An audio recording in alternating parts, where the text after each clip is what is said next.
Hey, we have here Kavita Channe. She is a TV personality, but also a very successful entrepreneur. And today we are going to talk how to be a celebrity as an entrepreneur, how to choose whatever you are good at and turn that into a big success and become the star in your field. Kavita, welcome to Global Woman Club. Thank you for having me. How is everyone doing in the UK? Well, yes, some of us are in the UK, but yeah, as you know, we are all over the world, and I can see there where you are in the US, the weather definitely looks a little bit better than here, but would love to hear a little bit more about your story, your journey. How did you start your career as a TV personality? How did you become a TV personality? Because in the media, you know, we start with that big dream that, hey, we are going to become superstars. But yeah, you made it a big success, and now you turn that into a big success in the world of entrepreneurship as well. Yeah, so it's funny. I have two children now. I'm a mom. My children are 3.5 and 5, and I really pay attention to what they say they want to do, right? Because I felt at such a young age, I knew what I wanted to do. I knew I wanted to perform. I knew I wanted to, be able to reach like thousands, millions of people. And back then, I think when kids said what they wanted to do, parents were like, oh, sure, go be a doctor or an attorney, ha ha ha, she's so funny. But it turns out that it was actually what I wanted to do. So I spent many years of my life trying to do what others wanted me to do. And, trying to work in business. I worked for a luxury concierge. I almost went to law school. I did all these things and I was never happy. And then I just said, no, I need to follow what I love to do. And oftentimes I think when things don't work out, that's happening for you, right? And I felt like I wanted to be, on camera. I wanted to be a journalist. I went to school to University of Florida for media. And so I didn't pursue it though, until my late 20s. I'm a late bloomer. So if anyone's out here right now that feels like, I'm too old, I can't pursue this dream, that's not the case. You can start at any age. But in my late 20s, I was working for this gentleman who needed a red carpet host. And at the time I was doing small hosting gigs here and there. And he said to me, you need to do this. Like you went to school for media, you got to do it. So I was pushed out onto the red carpet. I was interviewing. My first sports interview ever was LeBron James, who I don't know if you guys know who that is, but he's probably the most famous NBA player in the world. And I was interviewing Paris Hilton, Nikki Hilton, Sofia Vergara, all these people. And I'm talking like 2007, 2008. And from there, I started doing more red carpet hosting. I did entertainment hosting for different networks. But I found out that there was so many women that I was competing against that, had this look that these producers wanted. And I didn't have that look. I'm Indian. I'm from London. And at that time, the look was very blonde girl next door. And so that was the look that they wanted. And I thought, well, maybe this might be a strong uphill battle here. So where can I do what I want to do that doesn't have a lot of people and I can get in there faster, right? And I love sports. So I thought there's not a lot of women in sports. Let me try that. They must need hosts and sideline reporters and all these things. And there was a few, but not a lot. So, and it wasn't based on looks like as much as entertainment. So I went into sports, but I didn't have any background in sports broadcasting. I just had entertainment background. So when I would apply for hosting gigs, they would say, we love what you're doing, but you don't have a background in sports. I don't see you interviewing any athletes. So I went and I started a YouTube channel and I started interviewing people on my YouTube channel. I found out if anyone knew of an athlete, any athletes that I knew, and then they would introduce me to other people. I interviewed sports executives, all people surrounding the sports industry. And after a year, I got a job with Fox Sports, which was great. And then that flourished into more sports coverage into NHL, MLB, soccer, MMA. And I started working for the Jacksonville Jaguars in the NFL. So I did that. I loved it. And now the problem was, What's next? Yeah. Well, no, I was doing this and I thought, I don't want to work for men anymore. I just, I don't want to be like the token girl. Well done to you. You know what I mean? And I thought I need to do something that's for myself. I wanted to do something that I had control of. I always had this entrepreneur mindset. My dad is an entrepreneur. He started his own business. I watched him do it as a child. It felt very comfortable for me. It felt more comfortable than it did having an employer and working towards something that I maybe wasn't so excited about. So I went and I started this wine business. And how that happened was I went to a trip to France, and I think I took I had a really long season and I worked like the whole year. And I said, this summer I'm going to treat myself. So we went to Provence in Italy, and everywhere. So before you go there, Yeah. I mean, you can't just wake up in the morning and say, hey, I'm going to launch a premium wine business because I'm here and I'm inspired. Correct. So is it something that you knew about wine?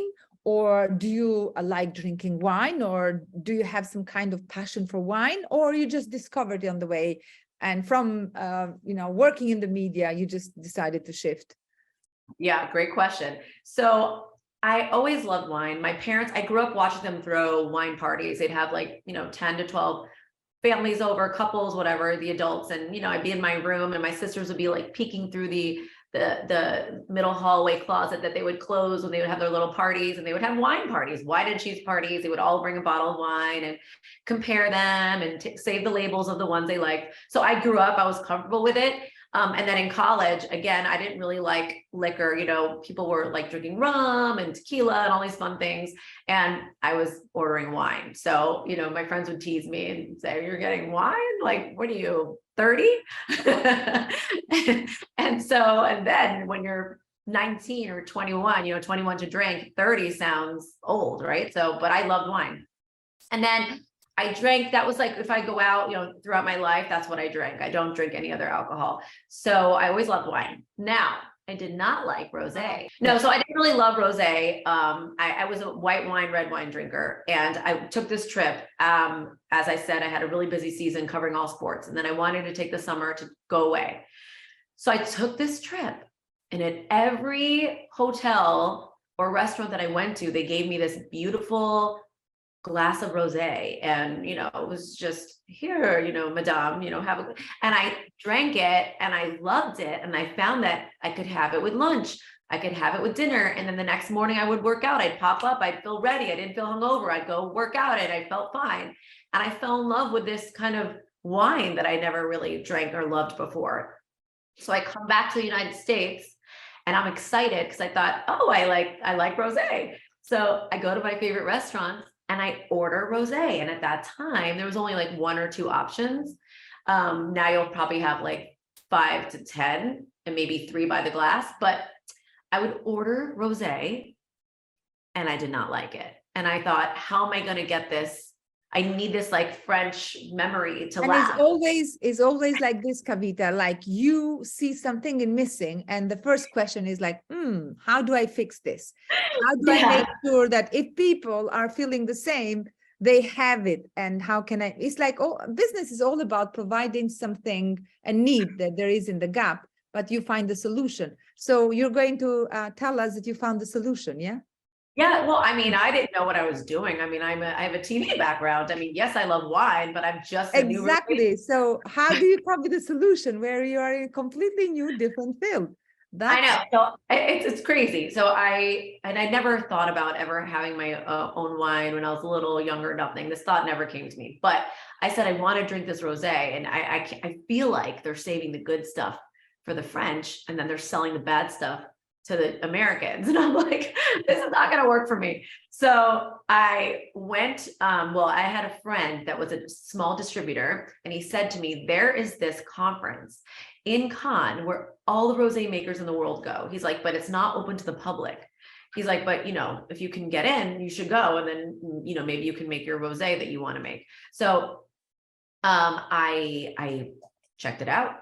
And I realized I couldn't just get in because it was for producers and business to business, and you had to be in the industry. So because I had a TV background, I then requested media passes, and they let me have the media passes. I did my coverage on the events, and I met with over 100 different winemakers. And then, I found the one that I loved, which I found the top 3. And then the first was the one that won the gold medal, the one that I've been working with since. So it's an amazing family. They live right outside of San Tropez. They have their own domain. It's a married couple. They have 2 kids. The son is a winemaker, Thomas, and his sister also works with the family.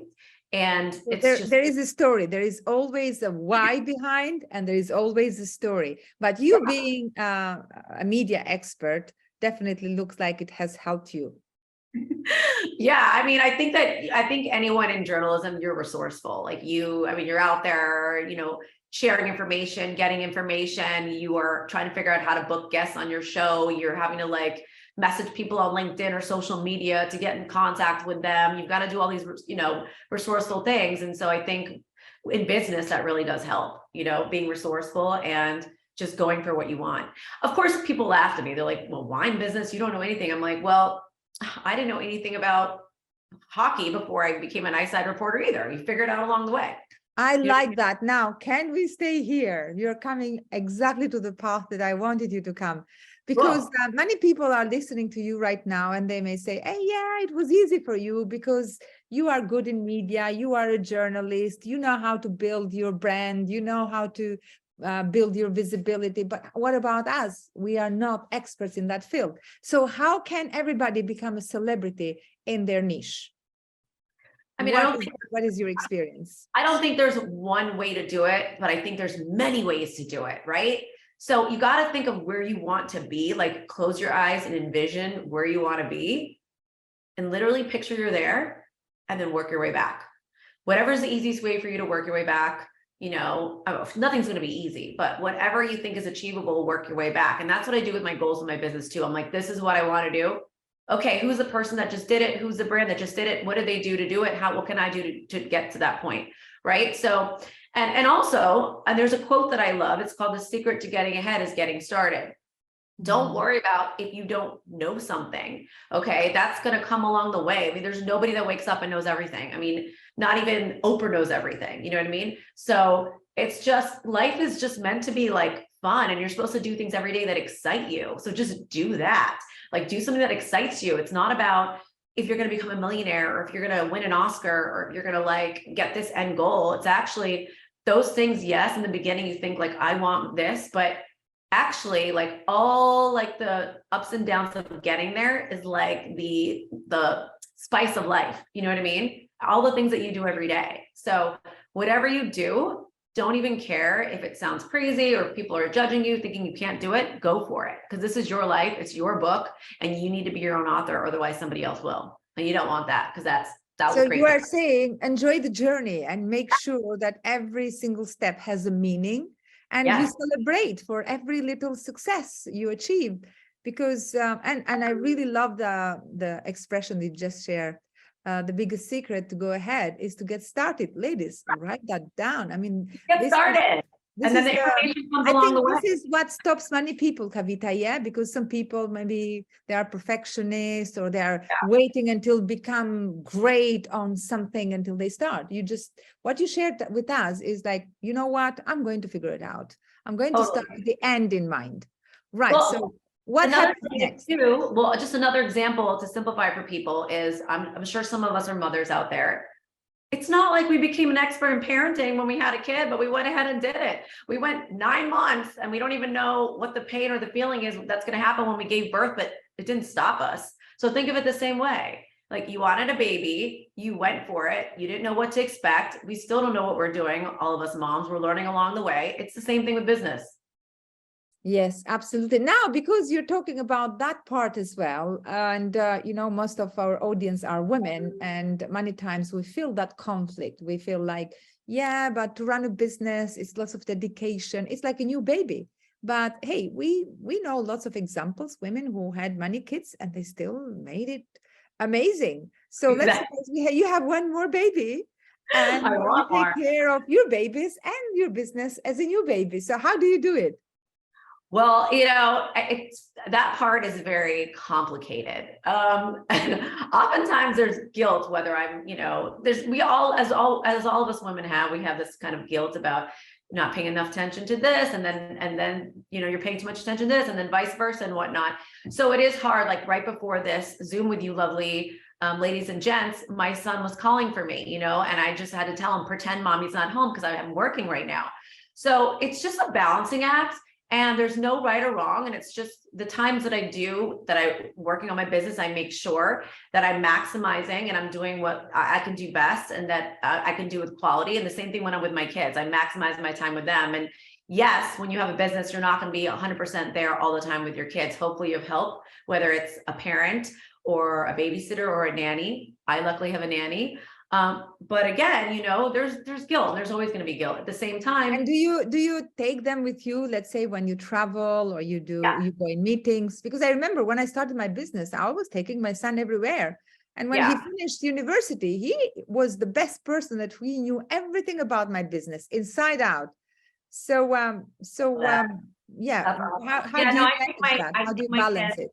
Yeah. So that's what I try to do, right? So I just opened up our wine in Aspen, in Colorado, in Aspen. And so I took my kids with me, and during the days I brought my COO and I brought my team. And so the way we did it was, during the days he was out in meetings, and then I was with my children during the days. We did all these fun things. And then in the evenings I would join for meetings when my kids are going to bed. So, there's that balancing act. Obviously I work in wine, so I can't bring my kids everywhere because that's illegal, but they can't really be in these places that are 21 and up. But yes, they love seeing everything I do. And my daughter, she's 5 and she jokes around and she says, Channe Rose. So she sees what I'm doing. And I try to include them in all the things I do. I'm building a house. They help me pick out, things for the home. Even with my branding and my logo with my business, like I ask them questions. So it's fun.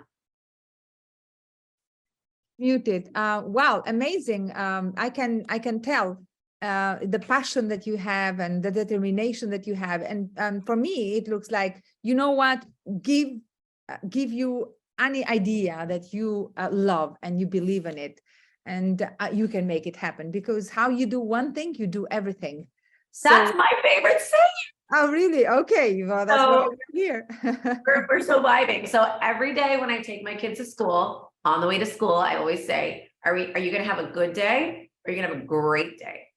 And they say, great. But when we first started it, my daughter said, Mommy, why not good? And I said, well, if you ask me if I'm having a good day, it sounds just like I'm having a good day. But if I said I'm having a great day, how much more fun is that? So every day we say that. And then we also say, how you do something is how you do everything. So, and I usually use that when, say, they don't want to make their bed. And I'm like, Maverick, how you do something is how you do everything. Do you want to be a superstar or what? What do you want here? So I love that. I love that quote. That's like the best quote. It's my favorite. Wow, absolutely. I'm loving it. And thank you for being so open. We never met each other, but when I read about you and how do you shift your career in such an easy, enjoyable way, I thought, wow, because sometimes, we find change very difficult and we stick with one thing, but we may have lots of passions. We may have lots of talents.